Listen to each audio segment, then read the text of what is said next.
Bonjour, bon peuple de Dieu. Ah, je vais vous raconter un des passages célèbres de Victor Hugo, Les Misérables, que vous avez dû voir en film avec les grands acteurs tels que Jean Gabin et aussi Lino Ventura. Mais il est bon de se rappeler quelques passages qui évoquent notre jeunesse d'étudiant. Vous savez que Victor Hugo, lorsqu'il allait écrire un roman, il passait pour voir le pays, et voilà comment ça commence. En effet, il y avait un bagnard de Jean Valjean qui partait de Toulon libéré. Et voilà qu'il va à pied, comme d'habitude. Il arrive à Digne-les-Bains, qui est notre département voisin. Et là, on lui fait un mauvais accueil. À l'hôtellerie, monsieur, auriez-vous une chambre? Il n'y avait pas question! En effet, il avait un mauvais aspect. Tout le monde savait que c'était un bagnard et qu'il avait un passé redoutable. La tête rasée, le visage grimacé, la maigreur. Monsieur, il n'y a pas, je peux vous payer, il n'y a pas de chambre. Alors, il chercha à travers les ruelles de la ville de Digne. Voilà une porte demi-ouverte, la porte d'en bas, fermée à cause des chiens qui pénétraient, et l'autre moitié ouverte. Eh, monsieur, j'ai terriblement faim. Auriez-vous une bonne soupe ou du pain? Eh bien volontiers. Mais voilà que un gamin rentre derrière l'office de la maison. Maman! Papa! C'est le bagnard qu'on a vu ce matin lui refuser. Mon homme! Donne pas la soupe! Ah si, bagnard, c'est bandit, c'est voleur, c'est criminel! Et chemin faisant, il avait ce même refus. Toutefois, il s'assit à la cathédrale de Saint-Jérôme au haut de Digne. Et là, les gens étaient tous à vêpres. Tout le monde sortait les uns avec les autres. Ils me regardaient, ils me toisaient. « Ah, c'est pas possible! Encore un étranger! Même à Digne, on voit ses traces! » Et tout d'un coup, quand tout le monde fut sorti, une brave femme, toute menue, « Mais monsieur, bonjour monsieur, vous n'êtes pas du pays? »« Non. »« Ah, je devine. Vous cherchez gîte et couvert. C'est pas faux. Eh bien, écoutez monsieur, voyez la maison qui est en face, là? On accueille tout le monde. Vous croyez? Oui, j'en suis sûr. Une bonne maison qui accueille, sans savoir qui on est, ils accueillent. » Mais lui, un peu fier, attendit que cette brave petite bonne femme soit une rue parallèle. Et alors, il va frapper à cette porte. Toc, toc, toc, toc. Il ne savait pas que c'était la maison de l'évêque où, au-dessus de la porte, il y avait une croix. Et on attendait. Toc, toc, toc. Et tout d'un coup, sort la gouvernante du nom de Mélanie. « Mais qu'est-ce que vous voulez, bon ?» Et tout d'un coup, un homme habillé d'une robe noire bordelée violet. « Mais mon ami, entrez, entrez, entrez. Mélanie, vous préparez un couvert pour cet homme. »« Oh, c'est pas possible, il va nous mettre sur la paille si ça continue. Si ça continue. » Mélanie.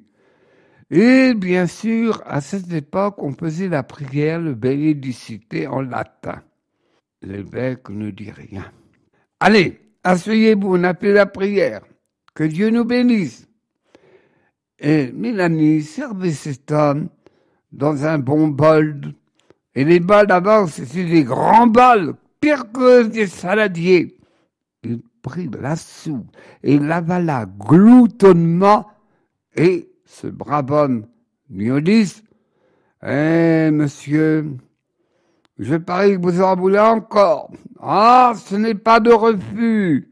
Mélanie, allez me chercher la bouteille sous les pagots. C'est pas possible. Il va nous mettre sur ma table. Heureusement que je cache tout. Mélanie, de la tenue.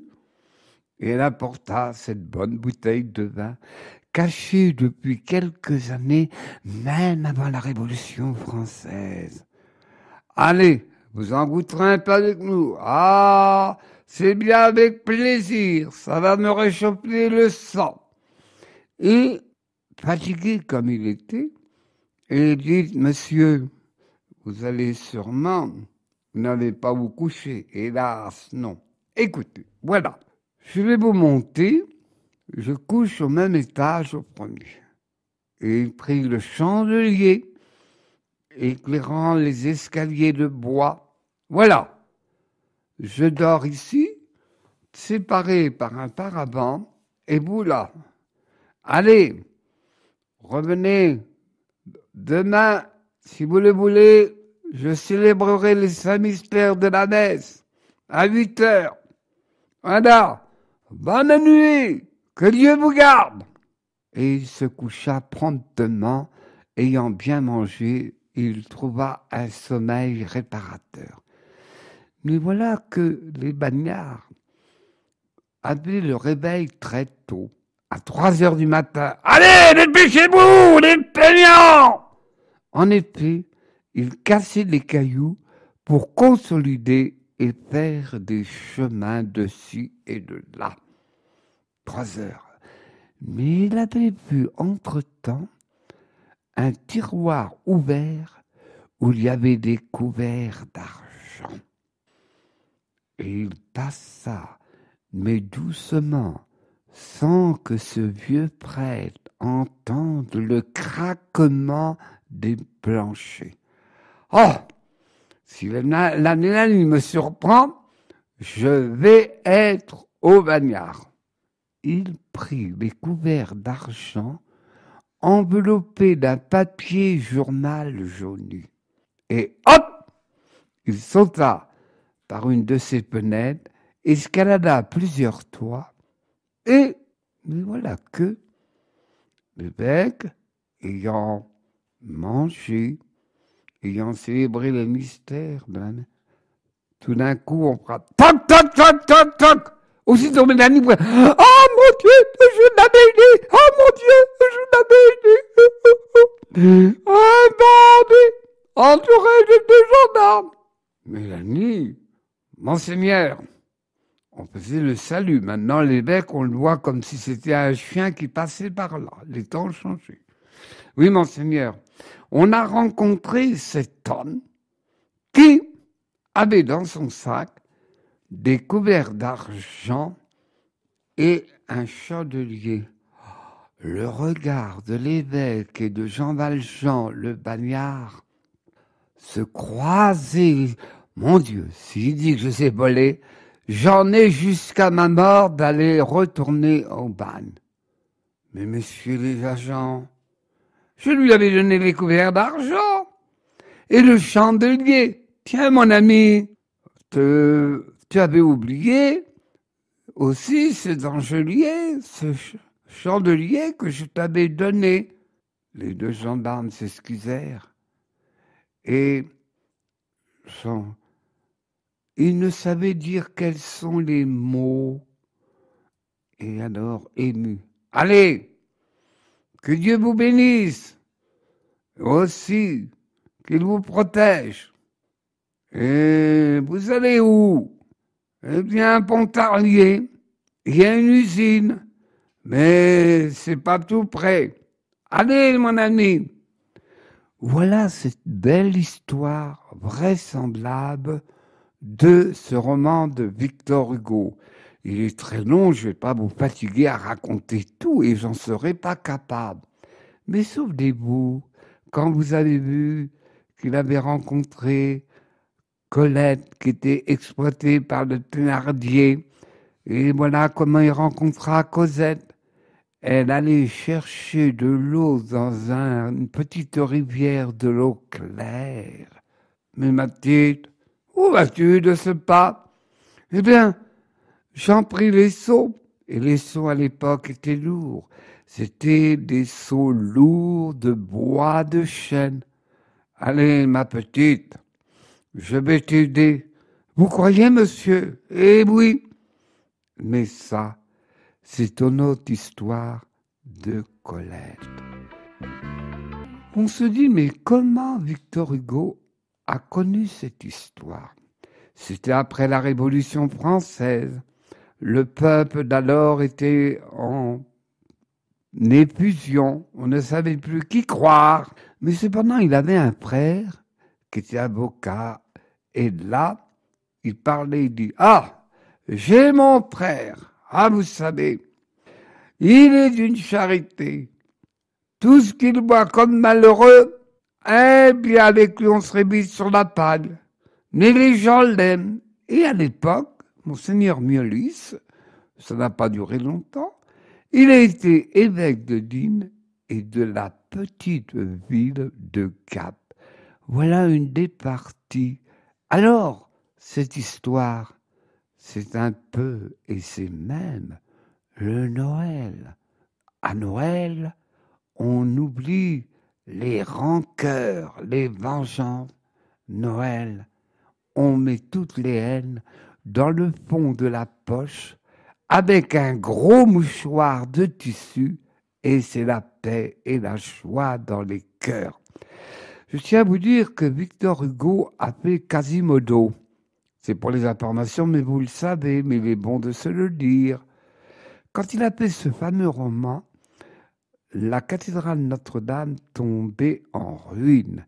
Et après ce roman, il a fait faire par ce roman redonner vie à Notre-Dame et aussi un homme illustre, peu connu, Viollet-le-Duc, a fait restaurer Notre-Dame de Paris et en lui mettant cette petite flèche qui est tombée sous le grand incendie.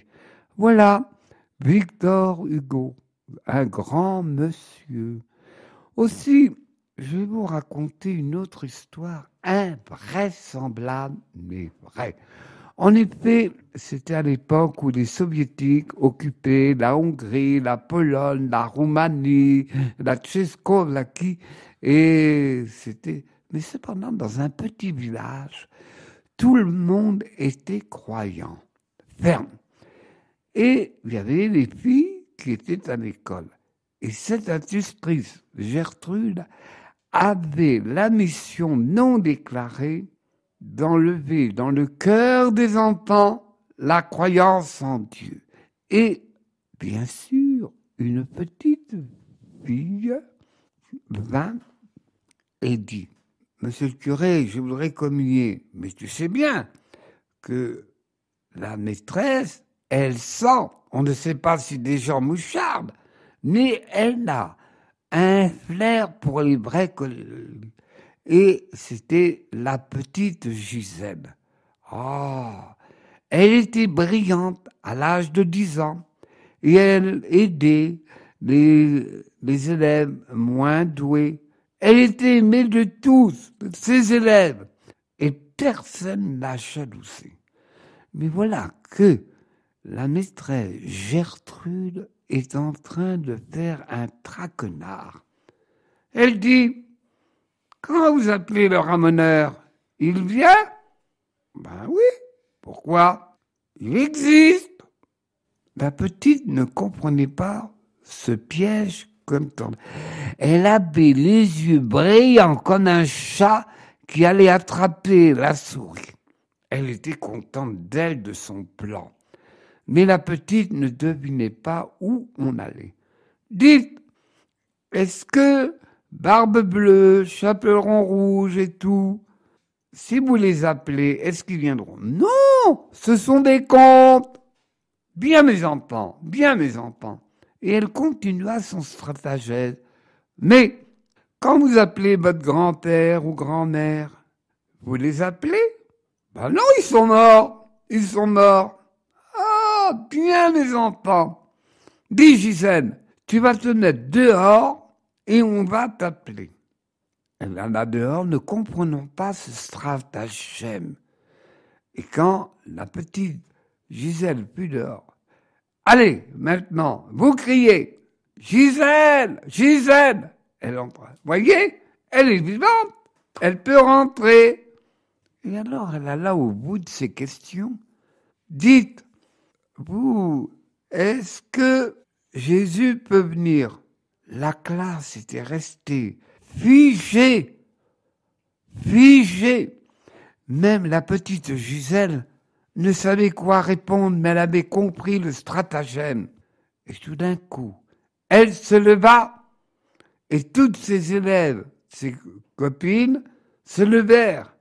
Et elle dit, viens Seigneur Jésus, viens Seigneur Jésus. Elle était contente, elle savourait sa fameuse stratégie. Tout d'un coup, à la surprise de tous et même des enfants, on vit un rond de feu et là, on vit le petit enfant qui apparaissait. Ah, époustouflé. Cela dura même pas une minute. Et la maîtresse Gertrude, il est venu, c'est pas possible, il est venu.